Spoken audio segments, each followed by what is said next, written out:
بغلان هغه ولایت ده چې ډیر شمیر قانونو ته په خپله غیږه کې ځای ورکړی. په ځانګړې توګه د ډبرو سکرو په برخه کې خو له کلونو راهیسې ډیر شمیر د خلکو له لوري په غیر معیاري او یا هم خپلسري توګه کندل کېدله چې له امله یې هر کال لسګونه کسانو په یادو قانونو کې خپل ژوند له لاسه ورکوه. د هیواد د قانونو او پټرولیم وزیر بغلان ته د خپل سفر پر مهال د قانونو په اړه د یاد وزارت له لوري د نوي طرز العمل په اړه خبرې وکړي او د قانونو کندلو اجازه نامې پر یو شمیر متقاضیانو وویشلې. ټول خواړه په نظر کې نیول شوي دي.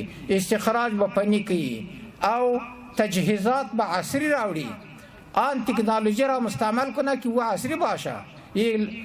بیل و کلنگ به ایجاد نکنه او تأمینات به مکملی سیراون الویگی هیئت بار وقت ورجی دې ټول شانو دلته پکې ذکر دي. طرز عمل جداد په کې نور وضاحتونه دي.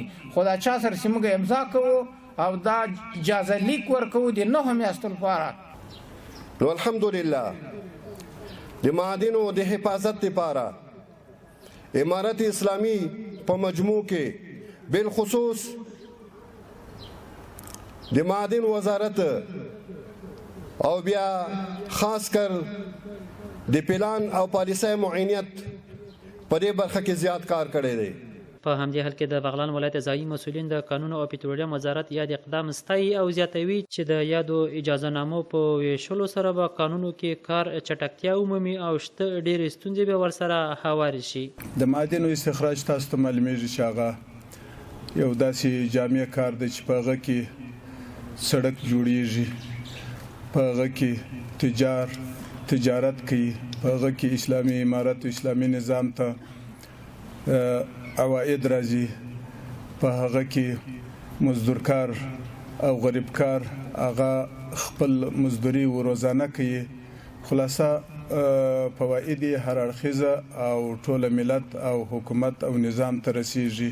بغلان کې موږ ډېر ښه معادن لرو. معادن تاسو ټولو ته معلوم دي چې د هیواد د ملک سرمایه ده، منبع د ټولو عوایدو ده. د موږ د ملک عواید د هغې سرچینه له دې معادنو نه کیږي.